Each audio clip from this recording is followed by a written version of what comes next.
Kali ini kita akan belajar tentang subtema 2 pembelajaran 1 dan 2. Pertumbuhan dan perkembangan manusia.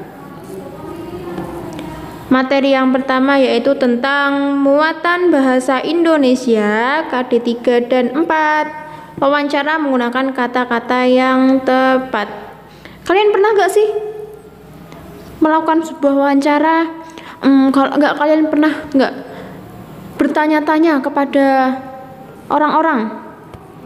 Misalnya kalian pengen tahu banget soal kehidupan kalian ketika kalian masih bayi. Biasanya kan kalian tanya kepada orang tua, "Ibu, dulu aku kecil gimana? Aku lahirnya kapan? Terus beratku berapa? Tinggiku berapa? Aku kapan bisa berjalan? Aku kapan bisa merangkak? Dulu aku pas kecil ganteng atau lucu? Atau menggemaskan?" Nah, itu bisa disebut dengan wawancara. Karena wawancara itu kita menginginkan sebuah informasi yang kalian dapat melalui pertanyaan-pertanyaan. Nah, itu namanya wawancara. Kalian menanyakan sebuah pertanyaan kepada seseorang, misalnya karena kalian ingin mengetahui kehidupan kalian pas ketika waktu kecil. Tanya-tanya kepada orang tua, itu namanya juga disebut dengan wawancara. Apa sih wawancara itu? Wawancara itu tanya jawab dengan seseorang untuk mendapatkan informasi yang dibutuhkan. Nah, semisal kalian tadi pengen tahu tentang gimana sih proses pertumbuhan dan perkembanganku ketika aku kecil. Nah, kamu tanya kepada orang tua kalian, "Ibu, dulu aku kecil tingginya berapa? Aku pas lahir beratnya berapa?" Nah, kalau kita mau mewawancarai, yang harus kita lakukan yang terlebih dahulu yaitu membuat daftar pertanyaan. Misal, berapa tinggi badan saya ketika lahir, Bu? Misal itu. Terus, di mana dulu saya lahir? Misal gitu bisa. Kapan saya bisa berjalan? Itu pertanyaan. Nah, menggunakan daftar pertanyaan dengan kata-kata yang tepat. Jadi kalian menggunakan kata-kata yang tepat yang sesuai dengan apa yang kalian ingin dapatkan. Nah, ini ya, semisal berapa tinggi dan berat badan saya saat lahir? Berapa tinggi dan berat badan saya sekarang? Terus, kapan saya mulai berjalan? Ini namanya daftar pertanyaan. Nah, kalau kalian pernah lihat seorang wartawan, nah itu orang-orang yang suka mencari informasi, mencari berita tuh, wartawan. Nah, ketika tadi kalian bertanya-tanya soal masa kecil kalian, bagaimana kalian tumbuh, bagaimana kalian berkembang, itu juga namanya pertumbuhan dan perkembangan manusia. Nah, sekalian ya, Ustazah jelaskan. Pertumbuhan manusia itu terjadi sejak dalam kandungan, sejak lahir hingga dewasa. Seperti kalian ya, kalian tuh dari kecil itu masih bayi. Nah, masih bayi, kemudian tumbuh dewasa, menjadi anak-anak dulu, anak-anak remaja, terus dewasa. Yang mulanya digendong, kemudian kalian bisa merangkak, kemudian kalian ditetah sama ibu kalian, terus kemudian bisa berjalan sendiri. Itu namanya proses pertumbuhan dan perkembangan manusia. Nah, tetapi setelah dewasa, manusia berhenti tumbuh. Jadi ketika kalian sudah tua seperti mbah-mbah kita itu tidak akan tambah tinggi lagi. Tapi emosi dan pikiran manusia terus berkembang. Jadi semakin dewasa kita, semakin pikirannya juga dewasa.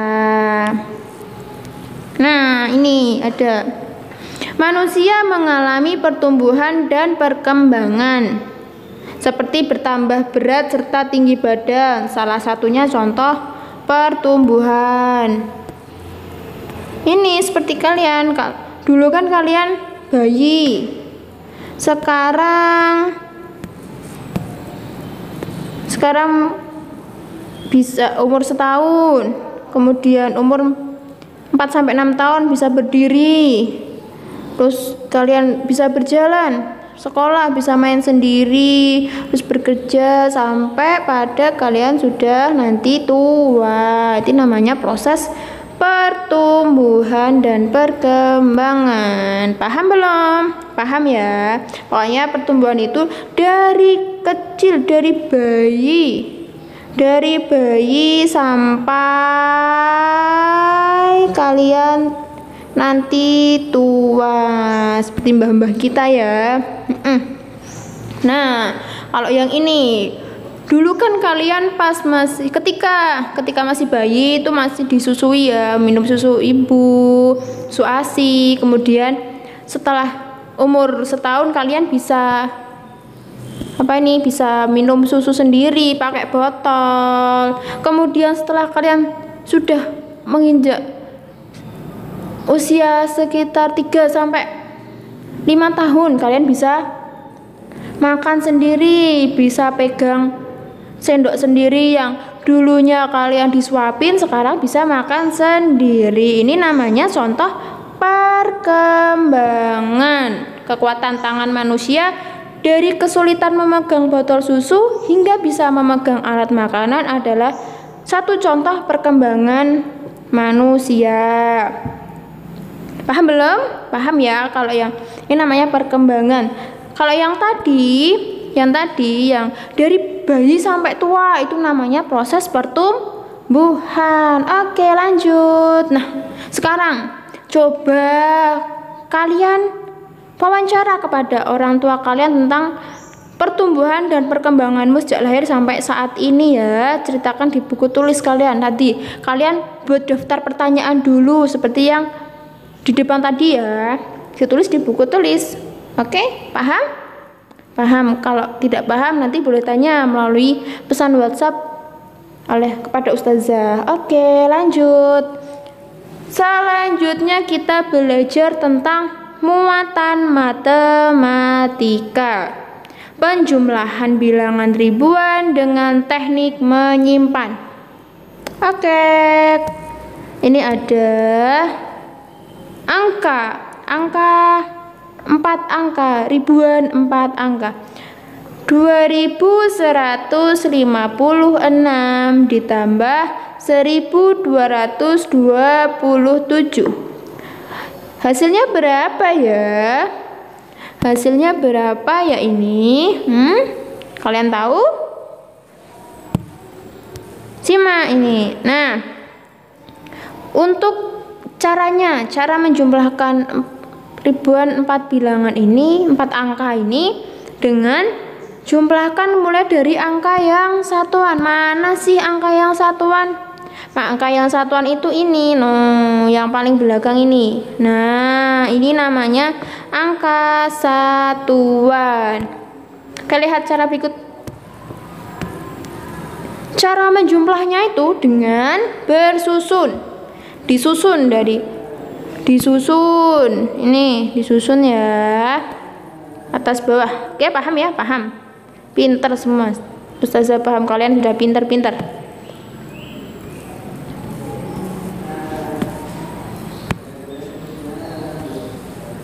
Berapa ini hasilnya? Nah, caranya kita menjumlahkan mulai dari angka satuan.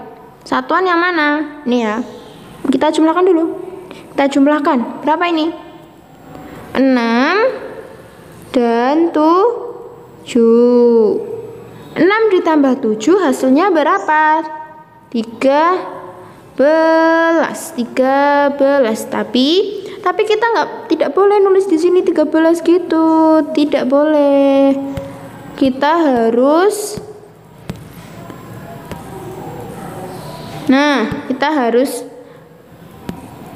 menyimpan. Tulis angka 3. Nah, kemudian simpan 1 di tempat puluhan. Di mana puluhan? Di sini. Simpan 1 di puluhan. Nah, 1. Simpan 1. Paham ya? Paham. Jadi kita jumlahkan yang satuan dulu. Yang satuan tadi berapa? 6 ditambah 7. Yang belakang berarti ya, yang belakang. Paling belakang dulu. 6 tambah 7. 6 tambah 7 sama dengan 13. Tulis 3 dan simpan 1 di tempat puluhan. Nah, simpan 1 di tempat puluhan. Ini ya, simpan di tempat puluhan. Lanjut, kemudian kita jumlahkan yang apa ini? Yang puluhan. Yang mana yang puluhan? Ini dia yang puluhan. Puluhan itu yang ini. Nah, berapa angkanya? Angkanya itu 5 dan 2. Ingat tadi kita menyimpan 1. Nah, berarti punya angka 1. Kita punya angka 1 ini. Nah, angka 1. Angka 1 ya. Iya, angka 1. Nah, ini angka 1. Jadi menjumlahkannya 1 dari simpanan tadi ya, disimpan yang satuan tadi, yang satuan. Menyimpan ke yang puluhan. 1 ditambah 5 terus ditambah 2. Hasilnya berapa?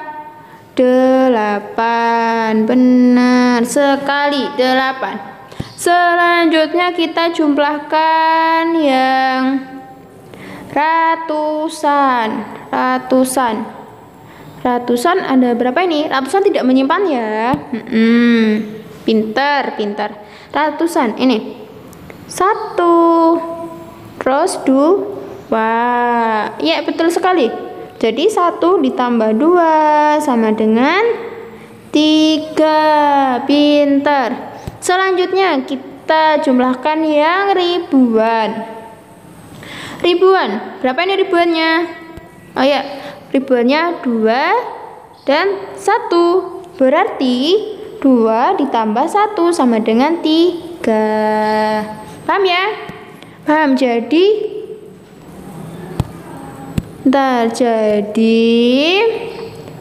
menjumlahkannya dimulai dari angka satuan. Dari sini angka satuan, kemudian dari angka puluhan, kemudian dari angka ratusan, dan dari angka ribuan.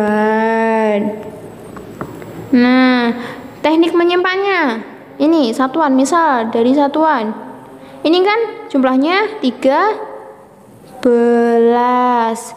Kita nulisnya bukan 13, bukan itu, tetapi ditulis berapa? Ditulis 3. Kemudian menyimpan 1 di depannya, menyimpan di puluhan, sehingga di puluhan ditambah 1 angka, jadi 1 ditambah 5, kemudian ditambah 2, hasilnya adalah 8. Pintar. Paham ya? Paham. Selanjutnya jadi berapa ini hasilnya? Jadi hasilnya berapa? 2156 ditambah 1227, hasilnya ya 3350. 83. Gimana bacanya? Bacanya bagaimana? Pintar. 3383. Paham belum? Paham ya? Paham. Kalau belum paham, ini ada lagi soal lagi.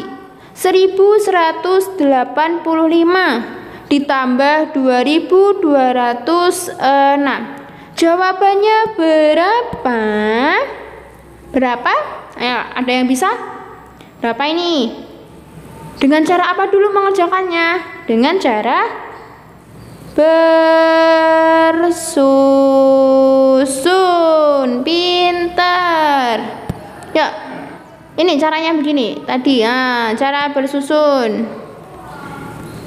Cara bersusun dimulai dari satuan ya, tahu ya satuan. Berapa satuannya? 5 ditambah 6, hasilnya 11. Hasilnya 11. Apakah boleh ditulis 11? Tidak, ditulis 1. Nah, kita tulis 1. Kemudian kita tulis 1. Kemudian menyimpan 1 di puluhan, menyimpan di puluhan. Kemudian kita jumlahkan pada puluhan. Berapa ini puluhannya? Benar sekali, 8 ditambah 0. Jangan lupa tadi menyimpan berapa? 1. Berarti 1 ditambah 8 ditambah 0 sama dengan hasilnya 9. Nah, terus lanjut yang ratusan. Berapa ini ratusannya? Benar sekali, 1 ditambah 2, hasilnya 3. Terus berapa ini? Yang ribuan. 1 ditambah 2 sama dengan 3. Hasilnya berapa? Jadi jawabannya adalah benar sekali, 3391. Bagaimana bacanya? Bagaimana? Nah, 3391. Nah, ini yang benar 3000 ya. Yang benar 3000 nih, 3000. Mana sih? 3000 ya, 3391. Nah, ini 1 benar, 9. Terus ini berarti 3 juga, 3. Pintar sekali. Udah paham belum? Kalau belum paham, boleh tanya lagi ya. Iya. Oke, selanjutnya materi yang selanjutnya yaitu muatan PPKN. Menghargai keberagaman sebagai pengamalan sila kedua Pancasila. Kalau kemarin kita belajar tentang pengamalan sila pertama Pancasila, yaitu ketuhanan yang Maha Esa. Sekarang kita belajar tentang pengamalan sila kedua Pancasila. Sila kedua Pancasila itu bunyinya bagaimana? Ingat belum? Gimana bunyinya? Kemanusiaan yang adil dan beradab. Pintar semua. Tahu nggak sih lambangnya kemanusiaan yang adil dan beradab itu? Betul. Lambangnya mata rantai ya, mata rantai ini lambang sila kedua Pancasila. Kemudian, bagaimana pengamalan sila kedua Pancasila itu? Pengamalannya yaitu dengan cara menghargai keberagaman. Di Indonesia ini kan banyak beragam, aneka keberagaman. Ada apa? Budayanya yang banyak, agamanya juga banyak, makanannya juga banyak. Terus ada apa lagi? Adat istiadat, rumah adatnya? Iya. Jadi dengan keberagaman itu, dengan menghargai keberagaman itu, berarti itu salah satu pengamalan sila kedua Pancasila. Apa? Menghargai keberagaman. Keberagaman itu bisa kita jumpai di sekolah, dan keberagaman itu merupakan karunia Tuhan yang harus kita syukuri ya. Kemarin kita juga sudah belajar bersyukur dari apa? Dari pengamalan sila pertama Pancasila. Dengan keberagaman itu kita dapat memperkuat persatuan. Karena kan kita menghargai keberagaman itu, jadi kita memperkuat persatuan, memperkuat meskipun ada perbedaan, tetapi kita saling menghargai. Nah, itu akan memperkuat persatuan kita. Seperti ya, keberagaman itu bisa kita jumpai juga di sekolah, di kelas. Nah, di kelas itu kan ada apa? Ada anak laki-laki dan ada anak perempuan. Karena kita saling menghargai, maka di kelas itu kita akan terjalin apa? Kerukunan, persatuan. Terus ada apa lagi? Nah ya, di sekolah itu juga ada yang tinggi dan ada yang kurus. Ada yang tinggi, ada yang kurang tinggi, ada yang gemuk, ada yang kurus gitu ya. Nah juga di sekolahan itu kita juga, kalian punya masing-masing punya hobi yang beda-beda kan? Makanya dari itu kita saling menghargai untuk menciptakan apa? Menciptakan persatuan. Selanjutnya, apa sih manfaat keberagaman di sekolah? Kenapa toh kita harus saling menghargai keberagaman di sekolah? Yang pertama, akan menciptakan suasana kelas yang nyaman dan tertib. Coba kalau kalian saling adu, aku saling apa ya? Tidak menghargai lah, menghargai. Aku sukanya main bola, aku sukanya main bekel. Terus langsung kita tidak menghargai, terus saling bertengkar, akan menciptakan kelas yang gaduh. Nah, semisal kita saling menghargai, maka kelas itu akan terasa nyaman dan tertib. Nah, terjalin persaudaraan yang erat di sekolah. Dengan adanya menghargai keberagaman, maka kita akan menjalin persaudaraan yang erat di sekolah. Itu. Kemudian manfaat yang selanjutnya, saling membantu jika mengalami kesulitan.